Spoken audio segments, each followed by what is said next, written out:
You talk about leaders. Who at the moment is your leader on the pitch? Yeah. So again, yeah, that's an interesting question for a team that there was a time where we had six international captains in our starting 11, including all internationals. Not all our 11 are internationals half the time these days. So Azpilicueta's just signed a new contract. He is the captain. He's like proper Chelsea in terms of like he'll never give up and he'll try. And he'll always be like, but when you've had someone like John Terry and Ballack and, Drogba and Lampard and, SEN and these big characters. That Even Cech in his pomp was an incredible leader. The argument would be made would be Luiz. He's got these like moments where he's just at the beginning of the season, Match of the Day and Sky Sports, they were doing analysis on how amazing his defending is again. He's such for me, he's still a midfielder. He can get away with more in midfield than he can as a centre back. Yeah, he has these moments where I'm sure you've seen against Spurs that you just think, bloody hell, man. Yeah. Anyway, but he has that sort of leadership quality, maybe, but we are lacking hugely. Probably the most natural, raw leader in that side, and it wouldn't be said first because he's still new to the team, is Antonio Rudiger. He's an incredibly strong character. He's very physical and big. He's like a sort of roaring defender, and he's like the 5th fastest player in the league, and he's a centre back. That's crazy. Is that behind 4 City players? Probably, yeah. Probably. Well, yeah, definitely. Sane is going to be. We've got a young kid. We've got a young kid in the academy. It's only 18, and pre-season trials, 20-yard sprints. Turned out he was the fastest not in the academy, in the club. He beat Sterling. Nice. So. Oh yeah. So to be honest with you, we don't really rely on sort of speed now because we try and do what Pep does in terms of defending via possession. But I remember I don't know like if this was after when the first time we spoke, but I remember watching a sort of a counter-attack break of Alonso. I highly rate Alonso, but he's not fast, right? No, he's not fast. I remember that's his one thing. He's not fast. That's why Sarri's system's lopsided. Just on a quick tangent, that's why before Sarri came to Chelsea, there was concerns about the fullbacks, about Azpi playing fullback and Alonso going back to fullback. But in the Sarri system, I don't know which way around, it's lopsided where the left fullback is in a left wing-back position and the right back is in a right centre-back position. So it suits how they kind of played with Conte. Anyway, I digress. There was a funny game I watched once where there was a counter-attacking opportunity and someone put a ball forward, Luiz or someone, and the 3 players running was Alonso, Cesc and Giroud, and it was like a glacial drip. it was just like, oh my God. In like slow motion. Yeah, it was a depressing break, and you think, oh God. But fortunately, we're not a counter-attacking side by definition. But just to maybe take it back a little bit, Andy. So we've Chelsea fans saw a bad result coming because things had been like maybe there was a bit of complacency. Hopefully, we can sort of rebuild. But I think maybe we discussed earlier, and shortly we can talk about targets and competitors for our targets respectively. But how do you think Sarri's development's been like? For me, I want to get your thoughts on this quickly, but for me, he's got the same, I don't want to say it's kind of stubbornness, like in the sense of, remember when Pep had his first season, he was like, no, we're going to play my football in this league, and all these the people came out and tried to, the fraudiolas came out and said this guy doesn't know what he's doing, and he just got fourth or something, didn't win a trophy. But then look what happened, and he said, look, my brand of football is going to work. Now I think Sarri is of the same thing. Yeah, I agree. There's this big thing of saying, just one thing that winds a lot of Chelsea fans up is this thing that was going around the media of play Kante in the 6, like where Jorginho is. Now, if we were going to do that, Chelsea would have never have hired Sarri. We would have had manager X, because the whole idea is he has what's called a regista, which is someone who touches the ball loads and he has to think really quickly. For as good as Kante is, he can't physically do that. Therefore, Sarrismo, Sarri ball, whatever you want to call it, is void. And people, you having these like pundits that just weren't thinking about it, saying, and he said, no, I'm not here to do that. Kante is here to play as an 8. Fair enough, it looks like he's running into the box, because he will run into the box in certain moves. And for a guy who can't finish at the moment, it looks like a bad situation. But the goal against Fulham, he did what he's supposed to do theoretically. He turned over possession high up the pitch, passed it to Pedro, and we scored really quickly. And that's what he's there for. And so well, I think that's very similar, like you just mentioned there, with regards to the Guardiola thing. Is in our first season, we got rid of Hart, we brought Bravo in. Even though Bravo was making mistakes that people were claiming, and I'll stand by it to this day. And I argued it in the first year, and I went through every single goal that Bravo conceded, and I think out of however many goals, 24 goals, I think only 7 of them were where you thought should have done better. Yeah. They were like headers from 3 yards out that he had no chance. I mean, it just so happened that, a shot happened and it was a goal, and it was, it's Bravo's fault, it's Bravo's fault. But he stuck with that philosophy, even though we were making a lot of mistakes and people were getting, this playing out from the back, it's dangerous. Look at John Stones, he's giving the ball. Stones doing Cruyff turns. He said, no, we're doing it. And what he did was he replaced Bravo with Edison. And you only have to look. I mean, just last night's game was a classic example. Wait until you see it. An absolute masterclass from Edison. I mean, he was playing no-look passes, and he starts so much from the back that we just bypass 4 players immediately, and we're on the break with Fernandinho or Bernardo. And I think sometimes managers need that bravery and not just take what pundits or fans or the media write about them and say, I believe in this philosophy, and I'll get it right. And it might mean, we do it this season, but we buy somebody in the summer that'll just be the missing piece. And that might be Chelsea. It might be we're just missing a player that I now know we need in this particular area. And if it means and I'm not saying this because I think Barkley's a good player, but Barkley gets dropped or gets sold and this player could, that's what happens. He's not going to change the team overnight. And I think Sarri should stick to what he's doing, because the progression from where you were under Conte to where you are now is chalk and cheese in my opinion. I know you won the league the previous season and things, but I'm saying the footballing philosophy wise, I think it's stick with him and trust in what he says. I think the idea is Romans always wanted this brand of football, so it's just the club's got generally a winning model, so they'll have to see how it goes. But if Sarri maintains the issues isn't anything to do with player position, it's to do, he says he's a very honest guy. He's like, no, we've lost the distance between the lines and therefore we couldn't defend properly, and that's it. But so like we've just been talking about, the strong parallels between him and Pep, saying this is what I've come to do, this can work.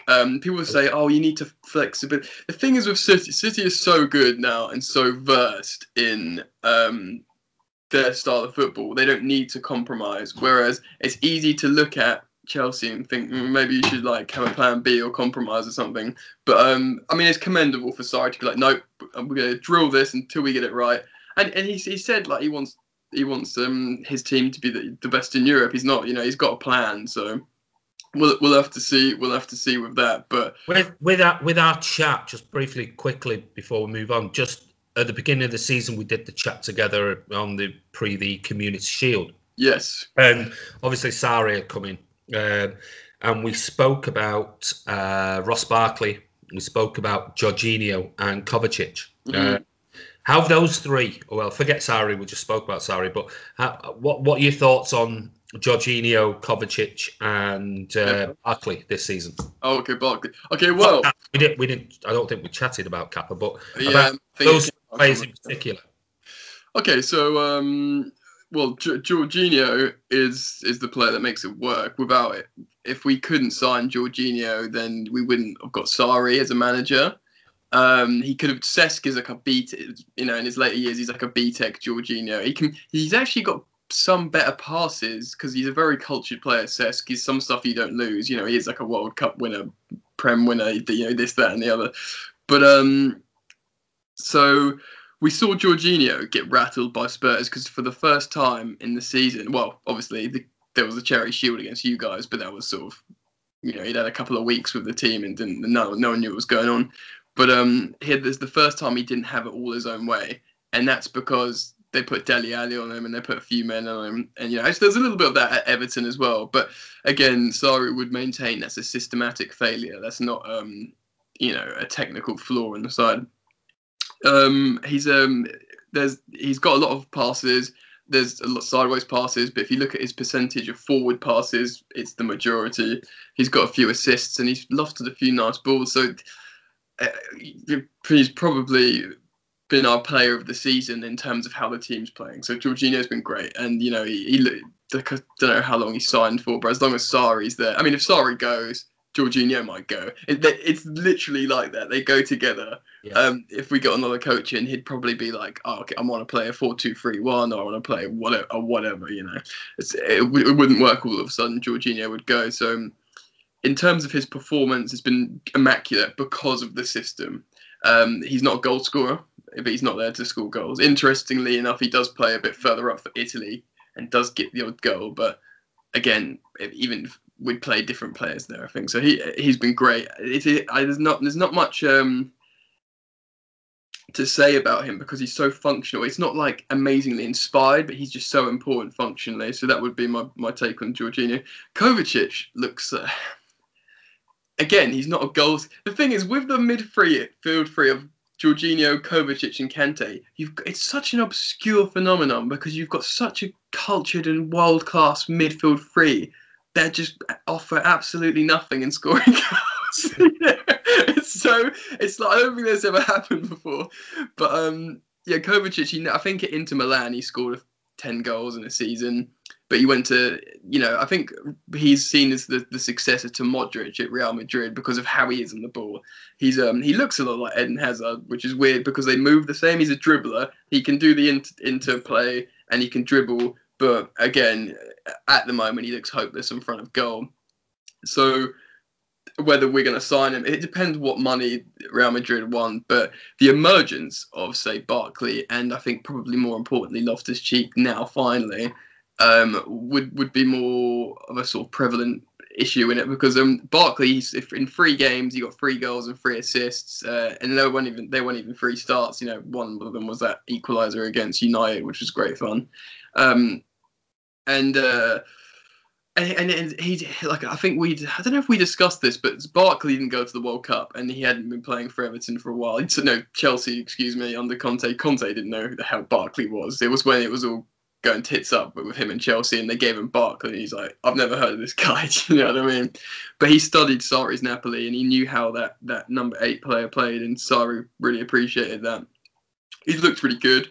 He looked like if given the time and coaching, he could be, you know, again, he's one of those players that a Sarri, a Pep can make very good if they've got the time and they want to do that. But although he's been very good, I've watched a lot of the Europa League games, and I went to the, you know, Frank's return with Derby to the bridge and stuff, and I've been watching a lot of Ruben, and I know he scored a hat-trick in Euro, but it was against some sort of pub side, but, you know, it's still hat-trick from midfield. Yeah, and he scored that goal on the weekend, he scored another couple of goals, and there's something about Ruben that he does change the dynamic. If he can work in Sarri's system, if he knows the technical side, the defensive side, then when things aren't going so well, he can just batter. You know, he's 6'4". He looks a bit like Anthony Joshua. You know, he's an absolute unit. Yeah, he's really technical on the ball, and he's got a thunder shot on him. And you think, and obviously there's the romance of he's been with the club since he was 6. You know, there's pictures of him and Roman when he's 6 years old. So you know, it's like you lot with wanting to see Phil get his starting place, which I think he's probably good enough, or very soon could be that guy. So I'd sort of put Ruben at the moment just above Barkley in terms of how he's affecting games. But yeah, Kovacic, he looks like a Galactico on loan. I know I do want to say he looks like a Galactico on loan who can't score. To simplify it. I only asked because obviously we were rumoured before he went to Chelsea. We were rumoured to be potentially looking at him as a purchase or even a loan deal. So I was just, quality's there. Obviously not seen a great deal of him this season. just wondering from somebody who watches Chelsea week in, week out, what are your thoughts on Kovacic? Well, you'd see, you could see him in the City team, like, there's moments on the ball when you go, oof, when he's like, he looks like a Galactico from Real Madrid, that was, they said to him, you're going to be the successor to Modric. Just, he's still playing really well at the moment, even though he's 33 or whatever. Yeah. So and he's 23, and he's like, no, I'm a really, really good footballer. This is nonsense, sort of thing. So he could play for any top side, really. It depends. If it fits in, because Sarri's got such a specific way of playing football. It doesn't look that complicated. It could just look like a 4-3-3 possession base. But the way it plays and the way he executes style, he's all about the inner child and expression, but in certain instances. So it is a very in-depth philosophy, and I think that's why him and Guardiola have got such mutual respect, because they're quite similar in that sense. But so it's difficult. Everyone would need, and this almost goes against Chelsea Football Club. Everyone needs time. But as I said before, with regards to Pep's first season, maybe next season is going to be the season whereby maybe one or two more purchases that fit his system, that understand his system, and another year of your players under their belt. Who knows? I mean, like I said before in the chat we had in the summer before the game, before the charity Community Shield game, I think he's going to be wonderful for Chelsea. I really do. I think he's a great manager, and I think he's a wonderful coach. And I think one or two more signings in certain areas. If you were to get an out-and-out goal scorer or somebody with serious pace, I think you'll do well. Certainly next season. Definitely. So I wouldn't be too worried if I was a Chelsea fan. Not at all. Hopefully not. I know you said you wanted to move. We'll look at the game, and I think you spoke about a combined 11. Yes. But before we just quickly move on, can I ask you a question on behalf of Chelsea fans and maybe like the other?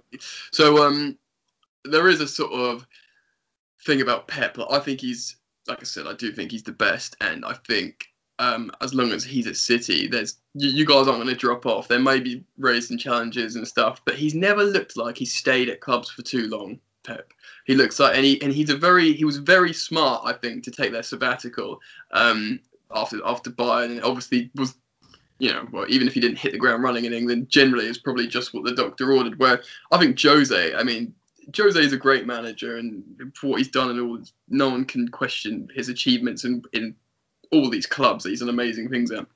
That dude should have taken a sabbatical a long time ago.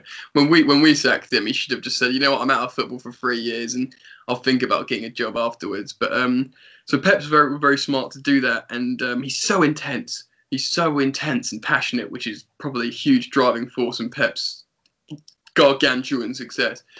What do you think he'll leave City in a good place if and when he leaves, regardless. And the club seemed to be very smart, Manchester City, in prepping the club for when he arrived. Chelsea didn't get that luxury of Sarri because we had 6 years of defensive, pragmatic football with these players. Yeah. So City were incredibly smart in getting the club ready, and I think they'll be smart in successing Pep.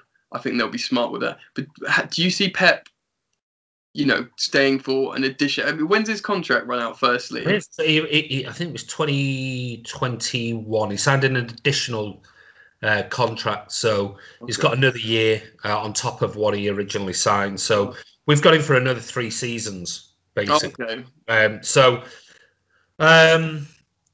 Where do I stand? So that would be, was that in 6 in total? That'll be 6. Okay. Well, that kind of almost is, like, these days a bit of a dynasty, isn't it, really? It is, and it's highly unusual for him. But I think I was chatting to one of the City guys, Bolt from the Blue, who does a podcast on City, and they're doing a big pod tonight, I think, on City and managers and history and things like that. And I was asked the question by him, what are your thoughts on the whole sort of Pep Guardiola thing and things, and I said, the smartest thing the Manchester City board did, or the owner did, was bringing in Cheeky and Ferran Soriano, because that laid the platform for Pep Guardiola. I mean, as soon as they got Cheeky and Varane, it was almost like saying he's not going to go to United because there's no way he's going to play for a team against his best friends. Who that would mean hell for you guys. So it was almost that immediate signing of those two secured Pep Guardiola at some point. Now, if you listen to Pep Guardiola's comments about managing Manchester City, he's always been happy at Barcelona for obvious reasons. And he was happy, I think, genuinely happy at Bayern. But he said he's never felt more comfortable. And maybe that's age and experience. And he's sort of in his 40s, late 40s now, or mid-40s. He's never felt more comfortable managing a football team and less under pressure by sounds nuts, doesn't it? By mainly media and hype. And he said it was unbearable at Barcelona. Oh, really? And it was very difficult at Bayern. Internal politics, and he was very much. It was almost like at Bayern, he had a role in everything. Where at City, it's basically Pep. You're here to coach the team. Go and do this. Go and do that. We'll deal with all of this. Yeah. That's why the questions come up about FFP, and he just says, "I believe in the guys behind the scene. That's their stuff. Nothing to do with me." I focus. So I think he signed it purely because he said he's really happy living in Manchester. Lives in an apartment in the centre, right in the centre of Manchester.